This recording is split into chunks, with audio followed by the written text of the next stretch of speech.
नमस्कार, आप देख रहे हैं SPN9 न्यूज। मैं काशिफ अली एक बार फिर हाजिर हूं आपके सामने। कांग्रेस ने जो बड़ा दांव चला है प्रियंका गांधी को लेकर, उससे हर कोई हैरान है, क्योंकि जाहिर सी बात है कि किसी को उम्मीद नहीं थी कि पार्टी उनको महासचिव बना देगी और साथ ही साथ पूर्वी उत्तर प्रदेश का प्रभारी भी बना देगी। यानी अब वो पूरी तरह से एक्टिव पॉलिटिक्स में नजर आएंगी। फरवरी के पहले हफ्ते से वो ज्वाइन कर लेंगी और ज्योतिरादित्य सिंधिया को पश्चिमी उत्तर प्रदेश का प्रभारी बनाया गया है और साथ ही साथ गुलाम नबी आजाद को यूपी से हटाकर हरियाणा भेज दिया गया है।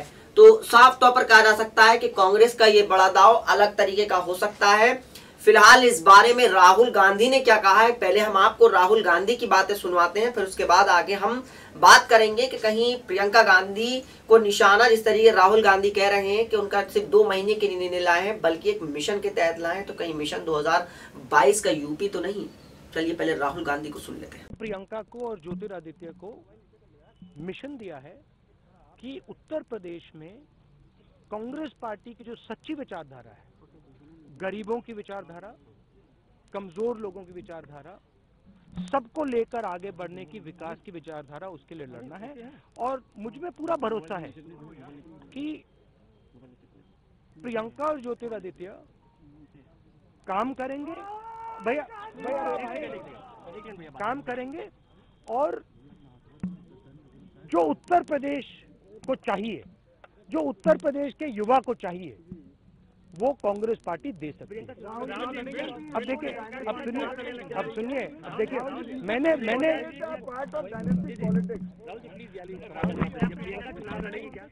भैया देखिए, वो प्रियंका के ऊपर है। मेरा मेन पॉइंट है कि हम बैकफुट पे कहीं नहीं खेलने वाले हैं। हम ना गुजरात में बैकफुट पे खेलेंगे, ना उत्तर प्रदेश पे बैकफुट पे, कहीं भी हम बैकफुट पे नहीं खेलेंगे। और हम राजनीति जनता के लिए करते हैं, विकास के लिए करते हैं, और जहां भी हमें अपॉर्चुनिटी मिलेगी हम फ्रंट फुट पे खेलेंगे। और मुझे लगता है कि इस स्टेप से उत्तर प्रदेश में एक नए तरीके की सोच आएगी और उत्तर प्रदेश की राजनीति में पॉजिटिव चेंज आएगा। अंत में मैं फिर दोहराना चाहता हूं, मायावती जी और अखिलेश जी का मैं पूरा आदर करता हूं, रिस्पेक्ट करता हूं। हमारी विचारधारा में बहुत सिमिलैरिटीज हैं। हमारी लड़ाई बीजेपी के खिलाफ है और जहां भी हमारा कोऑपरेशन हो सकता है मायावती जी के साथ, अखिलेश जी के साथ, हम कोऑपरेशन करने के लिए तैयार हैं। जहां भी हम बीजेपी को हराने के लिए एक साथ काम कर सकते हैं हम करेंगे। मगर कांग्रेस पार्टी की विचारधारा, कांग्रेस पार्टी की जगह बनाने का काम हमारा है और हमने इस जगह बनाने के लिए एक बड़ा स्टेप लिया है। और आखिरी बात, मुझे काफी खुशी हो रही है कि मेरी बहन जो बहुत केपेबल, कर्मठ है, कि वो मेरे साथ अब काम करेगी। तो मुझे पर्सनल भी बहुत खुशी हो रही है। तो ये और ज्योतिरादित्य भी बहुत डायनामिक युवा नेता है। तो हम उत्तर प्रदेश की जनता को कहना चाहते हैं कि देखिए, और युवा को कहना चाहते हैं और किसान को कहना चाहते हैं कि देखिए, आपने अब बहुत समय टाइम ज़ाया किया है। यहाँ पे आपने बीजेपी की सरकार बना रखी है, बर्बाद कर दिया उत्तर प्रदेश को, पूरा उत्तर प्रदेश जानता है। तो अब आप इनको हटाइए, हम आपको एक नया डायरेक्शन देंगे और हम चाहते हैं कि उत्तर प्रदेश नंबर 1 प्रदेश बने। और जो यूपी के जो युवा हैं, और मैं किसी जात, किसी धर्म की बात नहीं कर रहा हूं, अगर आप यूपी के युवा हो, आपने अपने प्रदेश को देखा है, किस प्रकार आपके प्रदेश को नष्ट किया गया है, आपने भ्रष्टाचार देखा है, हम आपके साथ एक नया सपना पूरा करना चाहते हैं। ये हमारा लक्ष्य है और एक बहुत अच्छा कदम लिया गया है और बीजेपी वाले भी थोड़े घबराए हुए हैं। Thank you. तो सुना आपने कि राहुल गांधी जिस तरीके से कह रहे हैं कि उनका एक जो वो है प्रियंका गांधी को 2 महीने के लिए नहीं, ज्योतिरादित्य सिंधिया को 2 महीने के लिए नहीं, बल्कि एक पूरे मिशन के तहत लेकर आए हैं। यानी साफ तौर पर कहा जा सकता है कि वो एक उनका मिशन 2022 भी हो सकता है, क्योंकि जाहिर सी बात है कि 2022 में यूपी के विधानसभा चुनाव होंगे और यूपी के विधानसभा चुनाव में हो सकता है कि उस वक्त में मुख्यमंत्री के तौर पर प्रियंका गांधी को पेश कर दें, या फिर हालांकि 2019 में प्रियंका गांधी को प्राइम मिनिस्टर पद के लिए कांग्रेस लेकर आए, ये तो मुमकिन नहीं है, लेकिन 2022 में मुख्यमंत्री के चेहरे के तौर पर लेकर आ सकती है। ये अटकलें कयासबाजी लगाई जा रही है, क्योंकि पूर्वी उत्तर प्रदेश की जिम्मेदारी देना ये कहीं ना कहीं संकेत दे रहा है। और साथ ही साथ जो राहुल गांधी ने जो राजनीति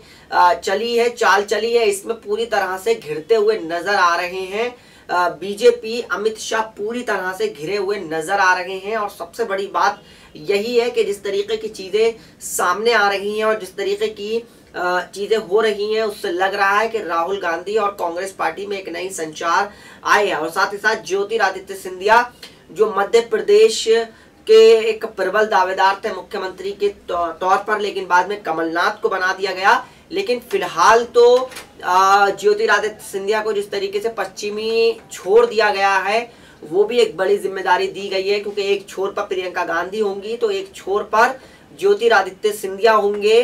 और यूपी का गलियारा है, जहां दिल्ली का रास्ता होकर जाता है। 80 लोकसभा सीटें हैं, गठबंधन में शामिल नहीं है। पूर्वी उत्तर प्रदेश में बहुत अहम चुनौती है। प्रधानमंत्री नरेंद्र मोदी बनारस में है, तो वहीं गोरखपुर में योगी आदित्यनाथ बैठे हैं।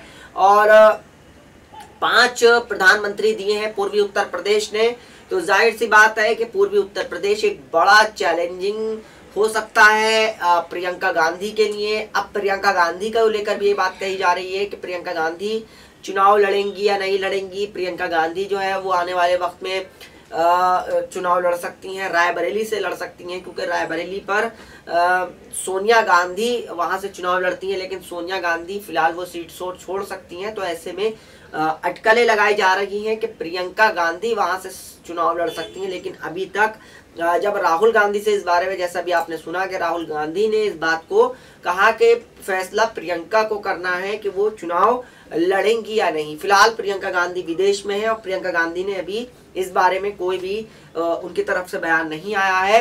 रॉबर्ट वाड्रा जो उनके पति हैं, उन्होंने अपनी फेसबुक पोस्ट पे लिखा है कि मैं उनको बहुत ज़्यादा बधाई और मैं उनकी हर घड़ी में उनके साथ हूँ और साथ ही तुम अच्छा करो, ये बात उन्होंने कही रॉबर्ट वाड्रा ने। तो यानी साफ तौर पर कहा जा सकता है कि प्रियंका गांधी को लेकर अब राहुल गांधी ने भी पूरा तरह से साफ कर दिया है कि उनको भी कह रहा है राहुल गांधी को उनको पर्सनल तौर पर बहुत ज़्यादा खुशी है कि उनकी बहन उनके साथ काम करेंगे और वो हमेशा से उनके साथ रही है। ये बात हमेशा से प्रियंका गांधी के बारे में हम लगातार आपको बताते रहे हैं कि प्रियंका गांधी को लेकर अभी हम लगातार प्रोग्राम आपको बता रहे थे कि प्रियंका गांधी की एक्टिव पॉलिटिक्स के बारे में कि भाई उनको मुरादाबाद से भी कार्यकर्ताओं ने, कांग्रेस कार्यकर्ताओं ने भेजा था लेटर कि उनको यहाँ से चुनाव लड़वाया जाए, क्योंकि मुरादाबाद उनकी ससुराल है। क्योंकि रॉबर्ट वाड्रा जो है उनके जो पिता थे उनका ताल्लुक मुरादाबाद से था। तो जाहिर सी बात है कि मुरादाबाद से भी चुनाव लड़वाने की बात कही जाती रही है। और साथ ही साथ भोपाल में भी इस तरीके के पोस्टर लगते हुए नजर आ रहे हैं। और यानी पूरी तरीके से अब इस वक्त प्रियंका में माहौल हो चुका है पूरी कांग्रेस पार्टी में। और लगातार कांग्रेस पार्टी के नेता जो हैं बधाइयां दे रहे हैं, ट्वीट कर रहे हैं, कार्यकर्ताओं में एक जोश है।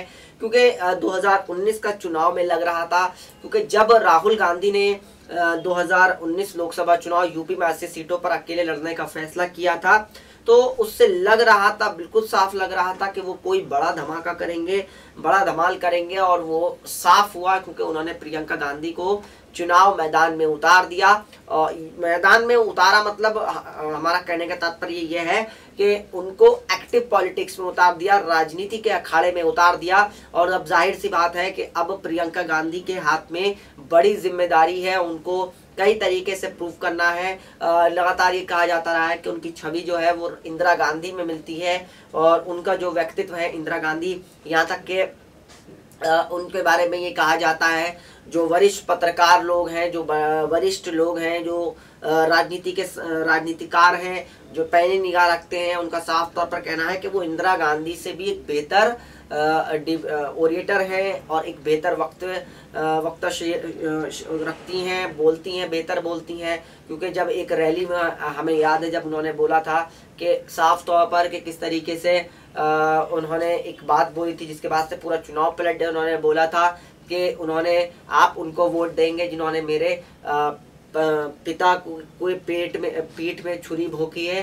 तो इस तरीके की बातें करने वाली प्रियंका गांधी को हमने नोटबंदी के 2017 के वक्त भी चुनाव के वक्त में पीएम मोदी को लेकर भी निशाना साधते हुए देखा था। वो भाषण भी हमने देखा है जब प्रियंका गांधी ने पीएम मोदी को बताया था कि वो हाथ पीटते हुए नोटबंदी कर दी उन्होंने। तो ये सारी चीजें हैं, आक्रामक रवैया है और अब प्रियंका गांधी के जिम्मे बड़ी जिम्मेदारी होगी और अब देखना ये होगा कि प्रियंका गांधी इस तरीके की किस तरीके की चीज़ों को मैनेज कर पाती हैं और क्या उत्तर प्रदेश में कुछ बड़ा कर पाती हैं और उत्तर प्रदेश में उनके बड़ा कर देने से क्या कांग्रेस में एक नई ऊर्जा आ पाएगी। और साथ ही साथ जो लगातार ये कहा जाता रहा था कि कांग्रेस पार्टी में प्रियंका गांधी के एक्टिव पॉलिटिक्स में आते ही राहुल गांधी कमज़ोर न पड़ जाएं और वही बीजेपी पर आरोप लगा रही है कि भाई राहुल गांधी फेल हो चुके हैं और राहुल गांधी जो है वो अब नहीं संभाल पा रहे हैं। तो इस वजह से जो है प्रियंका गांधी को आगे किया गया है। बहरहाल ये अलग तरीके की राजनीति है और वो उनका काम है, क्योंकि जाहिर सी बात है कोई दो राजनीतिक पार्टियां होती हैं तो एक दूसरे की तारीफ तो नहीं करती हैं, एक दूसरे की बुराई ही करेंगी। तो वही जाहिर सी बात है राजनीति है और राजनीति में ये सारी चीज़ें जायज़ हो जाती हैं। और फिलहाल तो ये चीज़ हमें नज़र आ रही है कि अब देखना ये होगा कि आने वाला वक्त किस तरीके का होता है, किस तरीके का। आज के इस प्रोग्राम में इतना ही, फिर हाजिर होंगे नए प्रोग्राम के साथ। तब तक जुड़े रहिए और साथ ही साथ जिस तरीके से हमने कहा कि 2022 जो है वो मिशन हो सकता है राहुल गांधी का प्रियंका गांधी को लेकर। नमस्कार।